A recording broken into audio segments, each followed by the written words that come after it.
ഒരു അറിവിൽ എന്നോട് അമ്മ പറഞ്ഞിട്ടുള്ള കാര്യങ്ങളെന്ന് വെച്ചാൽ 2022 മുതൽ ഒരു 3 വർഷത്തെ കാലയളവിലാണ് പൈസ മേടിച്ചിട്ടുള്ളത്. അത് ഘട്ടം ഘട്ടമായിട്ടാണ് ഈ പൈസ ഒരു 10 ലക്ഷത്തോളം അമ്മ മേടിച്ചിട്ടുണ്ടായിരുന്നു. അതൊരു 5 ലക്ഷം മേടിച്ചിരുന്നു. പിന്നെ ഒരു 5 ലക്ഷം ഇതുപോലെ തന്നെ ഘട്ടം ഘട്ടമായിട്ട് മേടിച്ചിരുന്നു. ഇത് പലപ്പോഴായിട്ട് അമ്മ ഇത് പലവട്ടമായിട്ട് ഇതിന്റെ മുതലും പലിശ അടക്കം ഒരു ഏകദേശം ഒരു 20 മേലെയോളം അമ്മ കൊടുത്തിരുന്നു. എന്നിട്ട് പോലും ഇവർ വീണ്ടും വീണ്ടും അമ്മനെ നിരന്തരം വിളിക്കുമായിരുന്നു. ഫോണിൽ വിളിച്ചിട്ട് പലിശ അടക്കണം എന്ന് ചോദിച്ച് ഭീഷണിപ്പെടുത്തുമ്പോൾ അമ്മ ഈ പൈസ എവിടെന്നെങ്കിലൊക്കെ അറേഞ്ച് ചെയ്ത് വെക്കി കൊടുത്തുകൊണ്ടാണ് ഇരുന്നിച്ചത്. ഈ സംഭവം ആദ്യം ഞങ്ങൾക്ക് വീട്ടിൽ പപ്പക്കും ഞങ്ങൾക്ക് ആർക്കും ഇതിനെപ്പറ്റി അറിയാൻ പാടില്ലായിരുന്നു.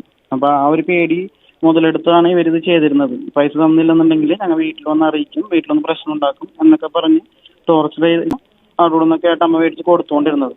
അവസാനം അമ്മക്ക് ഒരു നിവൃത്തിയില്ലാണ്ടായി കഴിഞ്ഞപ്പോഴാണ് അമ്മ കഴിഞ്ഞ ആഴ്ചയിൽ ഇങ്ങനെ ഒരു കൈ മുറിച്ച് സൂയിസൈഡിന് ശ്രമിച്ചിരുന്നു. അപ്പൊ അന്ന് വീട്ടിൽ ഞങ്ങൾ എല്ലാവരും കണ്ടതുകൊണ്ട് നമുക്ക് വേറെ ബുദ്ധിമുട്ടൊന്നുമില്ലാന്ന് നമുക്കത്. അതിനുശേഷം വീണ്ടും ഇയാൾ വീട്ടിൽ വന്ന് ഈ കൈ മുറിച്ച അന്ന് തന്നെ പുള്ളിയും വൈഫും കൂടി വീട്ടിൽ വന്ന് നമ്മളെ ഭീഷണിപ്പെടുത്തുകയും നിങ്ങളുടെ ഇവിടെ ജീവിക്കാൻ അങ്ങനെയൊക്കെയുള്ള രീതിയിൽ പല രീതിയിലും ഭീഷണിപ്പെടുത്തുകയും കാര്യങ്ങളൊക്കെ ചെയ്തു.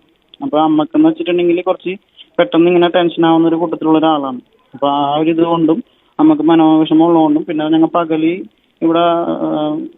വീട്ടിൽ പെണ്ണുങ്ങൾ മാത്രമുള്ള സമയത്ത് ഇവരൊന്നിങ്ങനെ ഭീഷണിപ്പെടുത്തുകയും കാര്യങ്ങളൊക്കെ ചെയ്യുന്ന പേടി കൊണ്ട് ഞങ്ങൾ SP ഓഫീസിൽ പോയിട്ടുണ്ടായിരുന്നു. കഴിഞ്ഞ ദിവസം ഇന്നലെ SP ഓഫീസിൽ പോയിട്ട് ഞങ്ങൾ അവിടെ കംപ്ലൈന്റ് കൊടുത്തിരുന്നു. അത് അടുത്തുള്ള നിയറസ്റ്റ് ഉള്ള ലോക്കൽ സ്റ്റേഷനിൽ പോയിട്ട് കംപ്ലൈന്റ് ചെയ്യാൻ പറഞ്ഞിരുന്നു.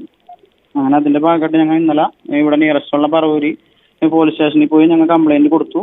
അപ്പൊ അവിടെ നിന്ന് പോലീസുകാർ ഇവരെയും കൂടി വിളിച്ചിരുന്നു. ഈ ഓപ്പോസിറ്റുള്ള ആൾക്കാരെ പ്രദീപ് എന്നാണ് ആളുടെ പേര്, പ്രദീപ് കുമാർ എന്നാണ് ഈ പലിശക്ക് തന്ന റിട്ടയർഡ് പോലീസുകാരന്റെ പേര്. ഭാര്യ ബിന്ദു എന്നാണ് പേര്. അപ്പൊ ഇവരെയും കൂടി അവിടെ വിളിച്ചിരുന്നു അന്നത്തെ ദിവസം. ഹലോ, കേൾക്കുന്നുണ്ട്, പറഞ്ഞോളൂ. എന്നിട്ട് അന്നത്തെ ദിവസം വിളിച്ചു. അവിടെ ആളുകൾക്ക് കേസ് എടുക്കാൻ പറ്റൂല എന്നുള്ള ഒരു രീതിയിലാണ് പോലീസുകാർ പറഞ്ഞത്. അതുകൊണ്ട് തന്നെ അവിടെ വെച്ചിട്ടത് ഞങ്ങൾ രണ്ടുപേരെ കൊണ്ടും എഴുതി ഒപ്പിടിച്ച് മേടിച്ചിരുന്നു. കേസ് എടുക്കാൻ പറ്റില്ല എന്നുള്ള രീതി. ഞങ്ങൾ പക്ഷെ അവിടെ കേസ് കൊടുക്കാൻ പോയത് ഞങ്ങളുടെ വീട്ടിൽ വന്ന് ടോർച്ചർ ചെയ്യുകയും ബുദ്ധിമുട്ടിക്കുകയും ചെയ്തുകൊണ്ടാണ് ഞങ്ങൾ അവിടെ അത് ഒഴിവാക്കാൻ വേണ്ടിയിട്ടാണ് ഞങ്ങൾ സ്റ്റേഷനിൽ പരാതിക്കായിട്ട് പോയിരുന്നത്. അവിടെ വളരെ മോശമായിട്ടാണ് അവിടെ വെച്ചിട്ട് ഈ പ്രദീപ് കുമാർ എന്ന് പറഞ്ഞ ഈ ആള് ഞങ്ങളോട് വളരെ മോശമായിട്ട് പോലീസ് സ്റ്റേഷന് മുമ്പിൽ വെച്ച് പോലും ഞങ്ങളോട് വളരെ മോശമായിട്ടാണ് അയാൾ പെരുമാറുകയും ചീത്ത വിളിക്കുകയും ഒക്കെ ചെയ്തിട്ടുണ്ട്. അതെല്ലാം അവിടുത്തെ പോലീസ് സ്റ്റേഷനിലുള്ള CCTV ചെക്ക് ചെയ്താലും കാര്യങ്ങളിലൊക്കെ റെക്കോർഡാണ്.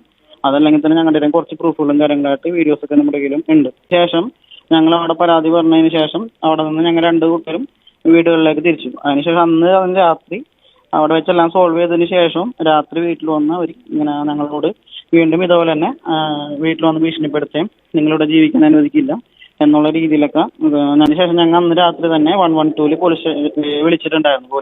പോലീസിനെ വിളിച്ചിട്ട് പോലീസുകാർ പറഞ്ഞിരുന്നു ഞങ്ങളോട് ഓൾറെഡി പറവൂർ വെച്ചിട്ട് പോലീസുകാർ പറഞ്ഞിരുന്നു എന്തെങ്കിലും നിങ്ങൾക്ക് ബുദ്ധിമുട്ടുണ്ടെങ്കിൽ 112 വിളിച്ചാൽ മതി, അപ്പൊ നിങ്ങളുടെ വീട്ടിൽ പോലീസ് വന്നോളും, എന്നിട്ട് അയാളെ കൊണ്ടുപോക്കോളും, എന്തെങ്കിലും പ്രശ്നം ഉണ്ടാക്കുന്നില്ല എന്ന് പറഞ്ഞിരുന്നു. അതിനുശേഷമാണ് അന്ന് തന്നെ രാത്രി ഈ പറഞ്ഞ ആള് ഞങ്ങളുടെ വീട്ടിൽ വന്ന് പ്രശ്നം ഉണ്ടാക്കിയത്. എന്നിട്ട് നമ്മൾ 112 വിളിച്ചു. അപ്പോൾ അവിടെ നിന്ന് പോലീസുകാർ ഞങ്ങളെ കോൺടാക്ട് ചെയ്തിരുന്നു. എന്നിട്ട് ഞങ്ങളോട് പറഞ്ഞു എന്തെങ്കിലും പ്രശ്നങ്ങൾ ഉണ്ടാക്കുകയാണെന്നുണ്ടെങ്കിൽ സ്റ്റേഷനിൽ വന്ന് പരാതി കൊടുത്താൽ മതി.